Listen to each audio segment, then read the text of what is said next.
Okay, here's default AutoCAD. I reset it for the video. I'm going to change a bunch of defaults because that's how I work. I learned AutoCAD from a TD professor back in the Stone Age, and the first thing that he made us do was get rid of most of all the toolbars because, quote, you don't need them. Also, left hand is your keyboard hand, and right hand is your mouse hand. That's 100% true. Please get a mouse. Don't try to draft with a laptop trackpad. It will be terrible. Okay, I turn off this guy on the left. This is for context of why my videos and screenshots are going to look a certain way. Your CAD layout may look different. If you want this back, it's called Tool Sets. I'm also going to turn off the top toolbar. Goodbye. I'm going to expand the layers list. I have no idea why they would start it so small by default. Every building ever is going to have a million layers to go through, so it's dumb that it's in mini mode. Next, I'm going to turn off the grid because it makes my eyes mad. Also, I'm going to turn off dynamic input. It's the CAD version of autocorrect. CAD can mind its own damn business. I also turn off autocomplete and autocorrect in the command bar down here. Something else I do eventually that I didn't remember to put in a slide. OS mode 255. OS mode is for object snap mode. Object snaps will activate grip points at, say, like the center of a circle or the middle of a rectangle. 255 is the good one for reasons I don't remember why until I'm not in OS mode 255. You only need to punch this in once and forget about it. Trim extend mode. Set to 0. Trim and extend are two commands that I use very frequently. They change the behavior for some reason in like AutoCAD 2021, and I don't like it. If my trim and extend work differently than yours in subsequent videos, it's entirely preference-based. So now I'm going to run through some basic commands. Spacebar is your go, like in QLab. First command, DD units, spacebar. DD units, most of the time I want to make sure that I'm drawing an architectural, imperial, 16th inch. L is line. You can make a line. Easy peasy. There's a little bar near your cursor telling you how long your line is getting. If you go back to DD units and set it to decimal, it'll change the behavior to decimal inches instead of fractional inches. That's a choice you can make. Here I want to make a 12-inch line. I type 12, hit spacebar. Boom. Let's say I want to measure and confirm. You can use DLI, spacebar. That stands for dimension linear. Another common dimension we'll be using is dim-ang for angular dimension. I'm going to draw a random line here, and we're going to see what the angle is.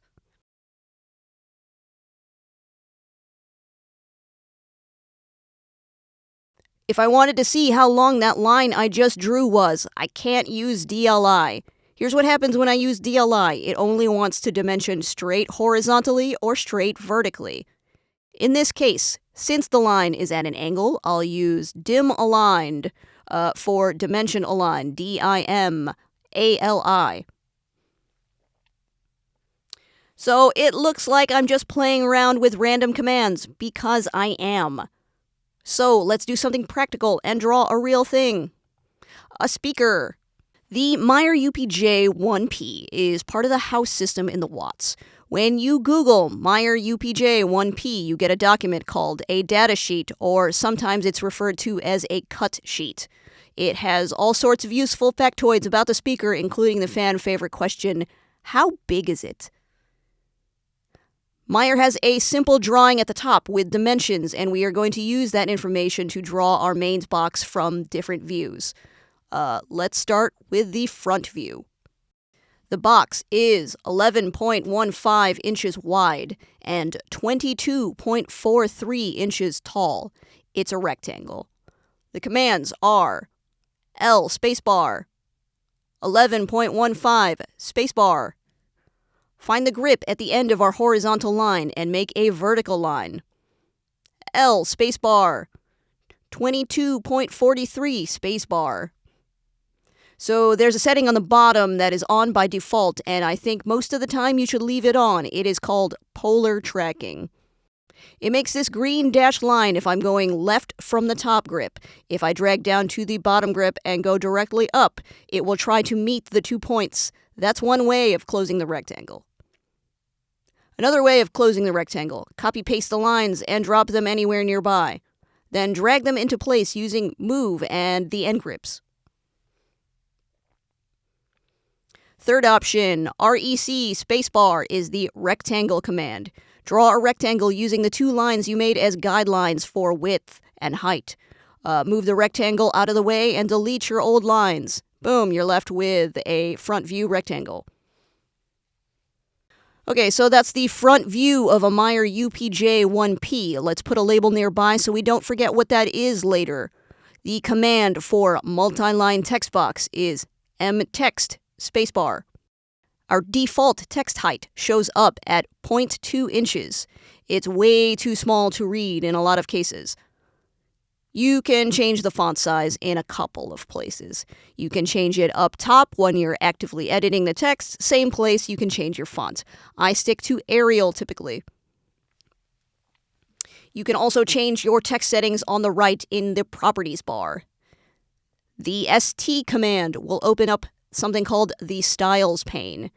You can change your standard input so that moving forward in this drawing, all text will always show up in a certain way. You can also make a custom style that has all the settings you like so you can transfer it from drawing to drawing. Lots of designers have their own setting that will just show up with their name. Like Sarah is often Arial with 5-inch text height. Right-click on the style you want to move forward with to set current. Okay, moving on, let's do a side view. We'll use this in the section view of the Watts. Going back to the cut sheet, we can assume the height is still the same. It's still going to be a 22.43-inch tall box, but the depth from front to back is going to be different. Meyer shows the distance between the center of the handle to the front of the box, but that's not actually a helpful measurement here. But they do mention the depth as 12.25 inches here and on the top view. So our rectangle is going to want to be 12.25 inches wide and 22.43 inches tall.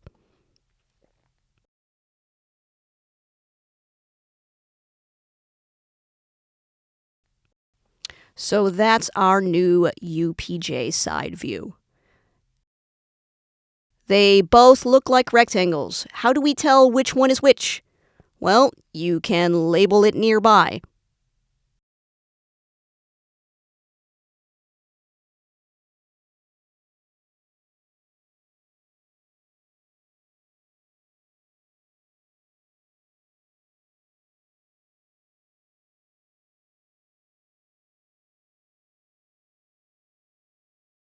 I like to differentiate using a fillet curve on the back, which is a stylistic choice I make sometimes. Here's what that looks like. It is optional. F spacebar, R spacebar. So that's fillet, and then setting the radius, which I'm going to choose 0.5 for a half-inch curve. Click on the sides you want to curve slightly, and they'll look like this. For me, the curved part is the back, and the squared part is the front. But here's another way you can look at it. I'm going to undo that. The offset command is O. Here's what that looks like. O spacebar, 1 for 1-inch offset, spacebar. That is a 1-inch speaker grill representing the front of the box. Let me demonstrate the offset command a little more. Here is a random line with a 3-inch offset. It makes a little clone 3 inches away. Here is a circle with a 5-inch offset. Anyway, handy tool for spacing things out equidistantly. Okay, we have one more view for our Meyer UPJ-1P, the top view, which is for our Watts ground plan. This one is a trapezoid, wider in the front of the box and slimmer in the back. We already know that the front of the box is 11.15 inches wide. We learned when we made our side view that the box goes 12.15 inches deep. I'm going to draw that in the center here. Our new dimension is 7.49 inches wide in the back. I'm going to connect the center of this line to the 12.25 inch depth dimension. Then from there, I'm going to connect the front and the back.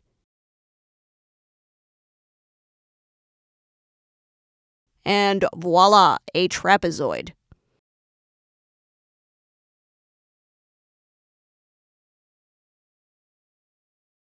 Okay, so we have all three 2D views of this speaker. Let's combine the lines into a grouped object. Grouped objects are called blocks in AutoCAD. In Vectorworks, I believe the equivalence is groups or symbols. The command in AutoCAD is called bmake. Select your objects. In this case, let's make one block out of our front view first. Bmake spacebar. It opens up this window. Up top, you need to give your block a unique name. In this case, I'm going to call this speaker Meyer UPJ 1P front view.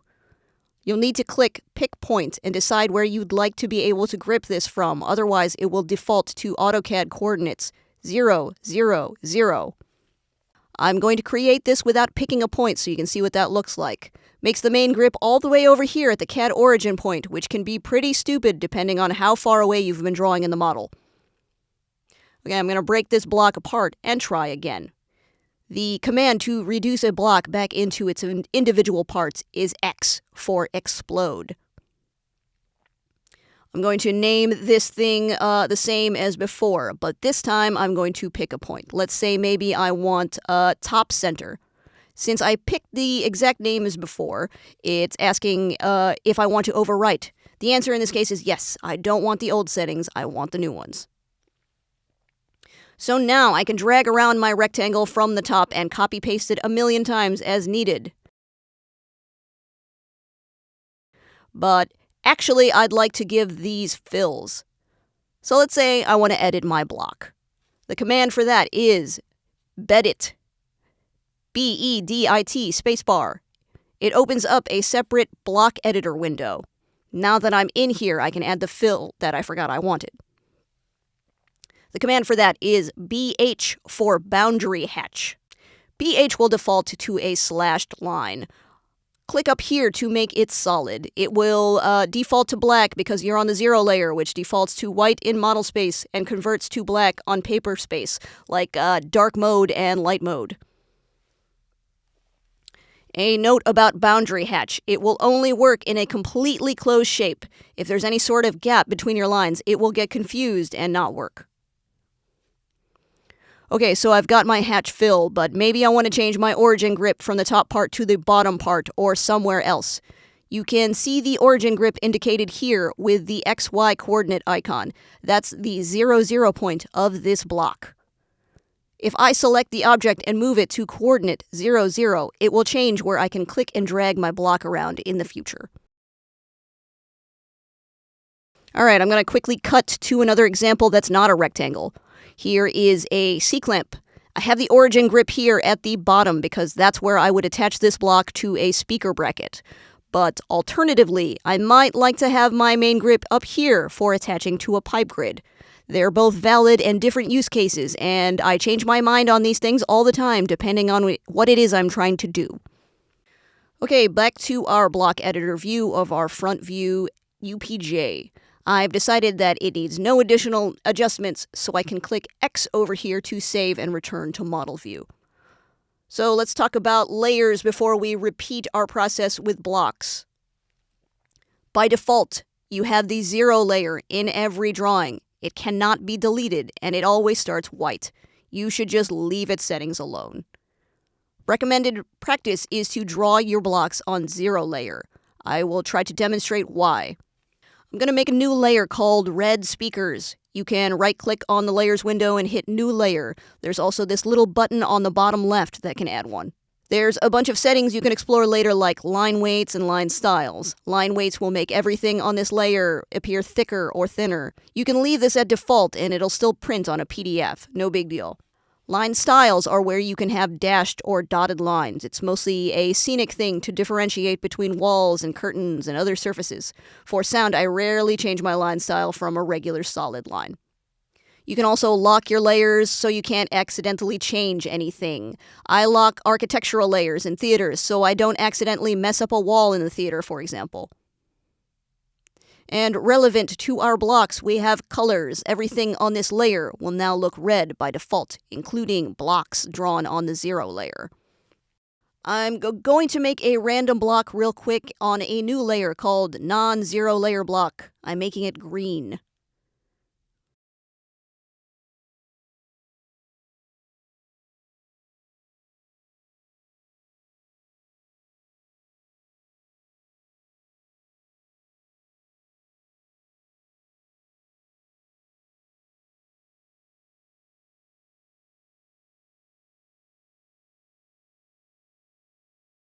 When I try to move this to speakers, it doesn't change to red. It's solidly tied to this other green layer.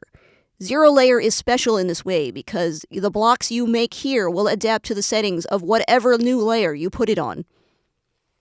When I turn off non-zero layer block visibility, it's gone. When I turn off speakers, it's still there even though it's occupying the speaker layer. It's tied to both of these layers permanently in different ways, and this can screw with you downstream. So, best practice for flexibility and keeping things clean and easier to handle, blocks should be made on layer 0 or moved to layer 0 in Bedit mode, block editor mode. Whether that explanation made sense or not, easiest to just remember, blocks on layer 0. While we're looking at the layers list, def points is on there. Def points appears when you start using dimensions. We did all that stuff in the beginning with dim linear and dim ang and dim aligned. Then this layer was created by AutoCAD. It does not print, and you can largely ignore it. Once it's there, you can't delete it. Even if you drew on it, it doesn't print. It's there for internal AutoCAD dimensions reasons that don't matter. Again, ignore it. And we should save this drawing before we lose it, because now that the UPJ blocks exist, we can use them accordingly in the watts. Let's put this drawing away for now and switch gears. We're going to open up the Watts TTS starter drawing. Info on where to find that on Backstage is in the slides from Class 2.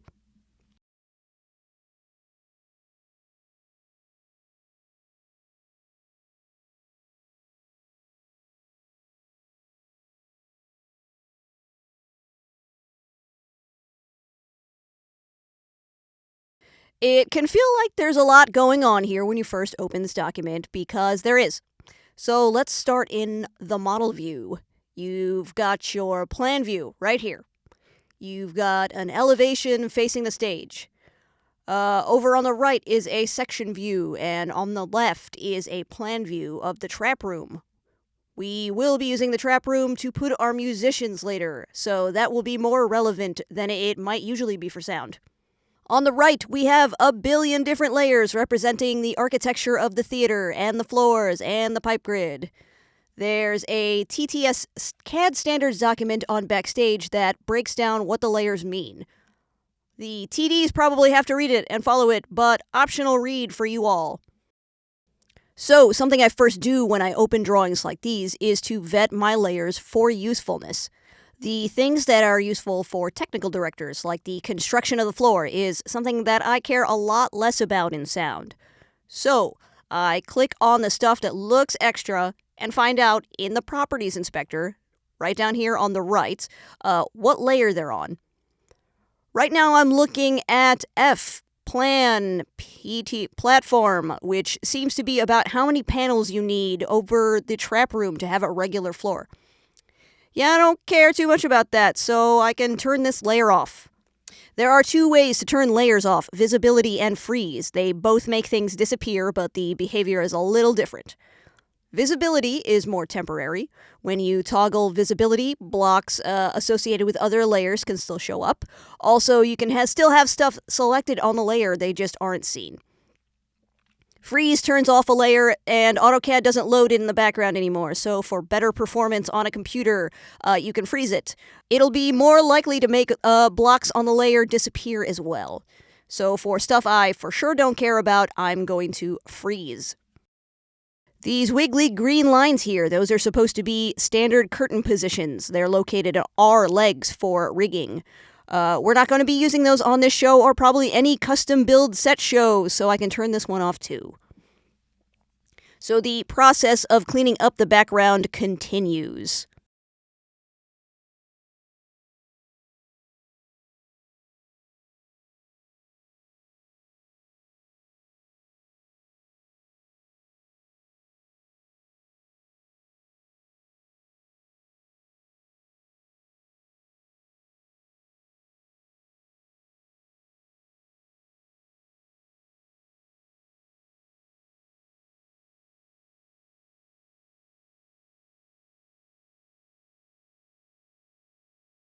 Five minutes later. So the colors sort of drive me crazy. Now that I've found out what layers are useful and not so useful, I often just gray out the background.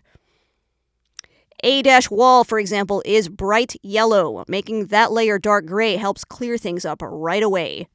I'm going to leave some colors on things like centerline and plasterline and catwalks and balcony pipes for now.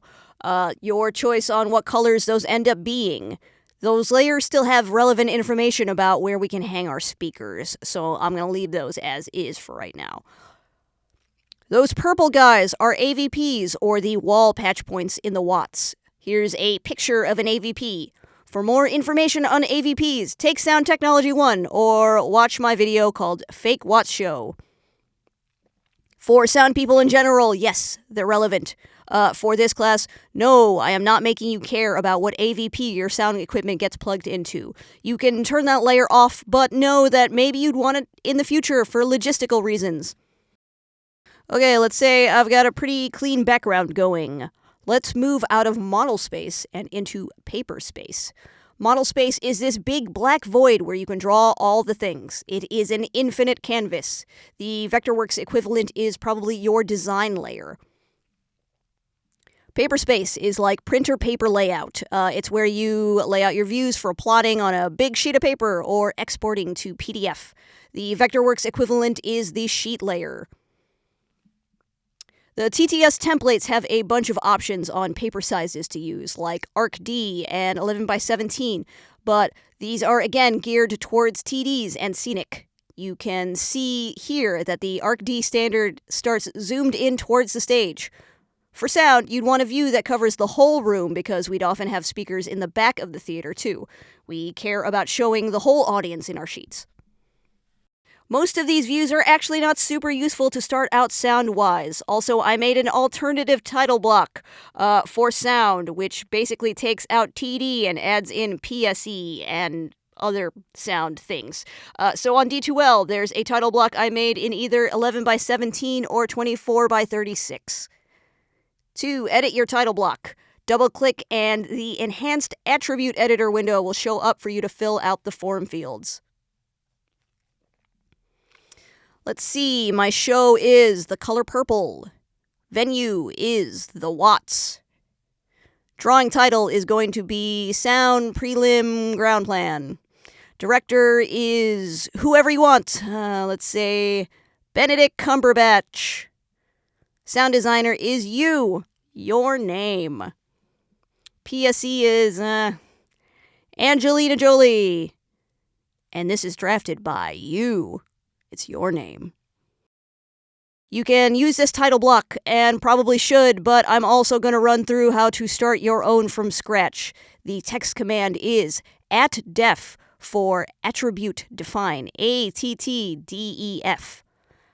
An attribute in this case is a form field text that can be editable when you put it in a block. So tag is how it's going to show up in model space. So sound designer. Prompt can also be sound designer. Default is going to be insert sound designer name, or if you're always going to be the sound designer, you can write your own name.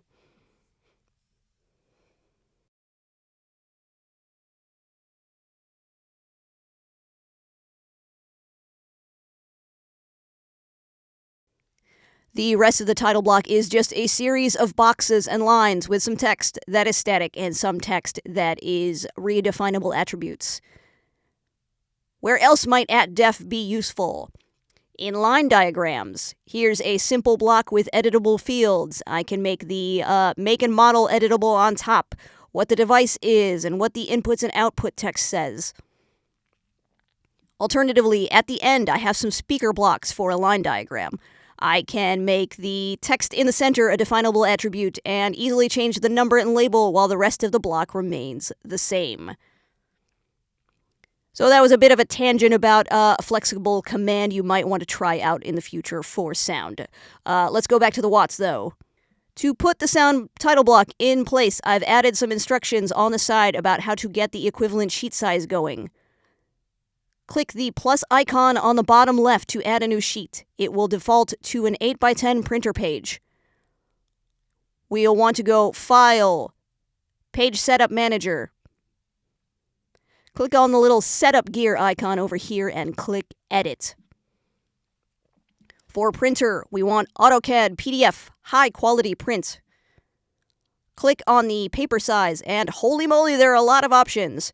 For the case of the 25 by 36 title block I provided, we're going to want to choose Arc D 36 by 24. Click on the little caret down here to expand some additional options. I like to hit Print Object Line Weights, Scale Line Weights, and Print Transparency. So click OK, and your whole sheet gets very bigger. You can delete this default model view box right here. We're going to put in a different one later. Select and Command is E for erase. Go into your other AutoCAD file with the title block and copy the block. Return to your Watts drawing and paste it in. You can put it basically anywhere and we will just realign it. Select the title block and the anchor should show up on the bottom left. That's intended to be placed at the 0, 0 coordinate. Grab that anchor and type 0, 0. Should line up pretty nicely. Okay, but we need the actual drawing from model space to show up in the big white blank rectangle. We will be making a new object called a model view. I like to put it on the def points layer because def points is a non-print layer, so the border isn't going to print that I don't want. That is a preference of mine. You can also put it on the title block layer if you wish. So now I'm in the layer I want to put my model view in. The command is MV spacebar. Click and drag and fill up the whole blank rectangle. You basically start off with the whole extent of the drawing. In this case, we wanted the drawing to be of just the ground plan view. So I'm going to double click inside the model view we just created and zoom in on only the plan. The command is Z for zoom. Once you activate zoom, you have a bunch of other options on how exactly you zoom. I like to zoom in on selected objects, so from there it would be O, spacebar. Then select my plan view, spacebar. Great, we've zoomed in on the plan, and now we can go back into paper space. Command is PS. Right now we're zoomed in on the full theater with the outer walls included, but we can afford to get a bit closer and be within an actual standard scale. To get this view in a specific scale, make sure you have the model view highlighted and look at the right properties section. Right now, standard scale says custom because it's based on a zoom in that we did that doesn't correspond to any standard scaling. Click on this drop down and we can select from a number of scale choices. Start with 1/4 inch. That's often the way to go, but let's see what it looks like if we go in even more. Let's kick it up to 3/8 scale. Actually, that's too close, so let's go back to 1/4 inch. There we have it. We have a sheet view ready. I left this labeled as Layout 1, but I'm going to relabel it down here as Sound Ground Plan. Right-click on that and duplicate the view.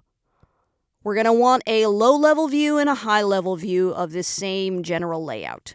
The low-level view is going to have things like front fills and on-stage practicals, things that are going to be on the deck or the floor or anywhere you can reach from the ground floor. High-level view, or sometimes I like to call it catwalk level plan, will be the things that we're placing in the grid. This one will have the catwalk layers turned on, so that's the one where we should show our mains. We will be getting further into adjusting layer visibility on sheets at a later date, and it will be easier to think about when we actually have speakers plotted. It's something more for the end than the beginning. In the meantime, let's get a sheet ready for our section view. Duplicate the layout we just did one more time. Click on the model view and rotate it 90 degrees with the command RO, spacebar. Refit it to our title block's blank window by dragging the anchors. Double-click on the inside of the model view window and zoom around to find your section view. Since we rotated the model view, it should show up in the correct orientation. Zoom, Object, select Section. Return to paper space with PS. And now, once again, we need to pick the correct scale. Is it 1/4 inch? Maybe. Let's try 3/8 just to see. Actually, 3/8 works just fine here, so let's do the section view in 3/8 inch. If you want to clean up your layers tabs, which I do, you can right-click to delete all the tabs you aren't actually going to be using because we made our own. Goodbye.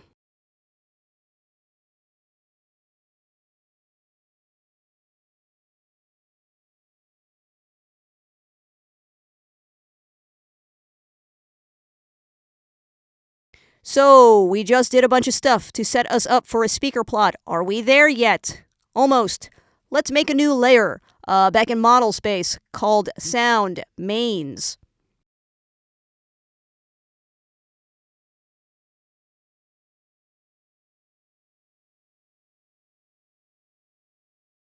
Actually, sure, now we can go back to our Meyer UPJ1P blocks on our other drawing. Let's grab the top view and move it to 0 layer. You can copy-paste it into the Watts drawing and it will show up on the 0 layer over there. Place it anywhere for now. Click on the object block and move it into our new layer that we created for the mains.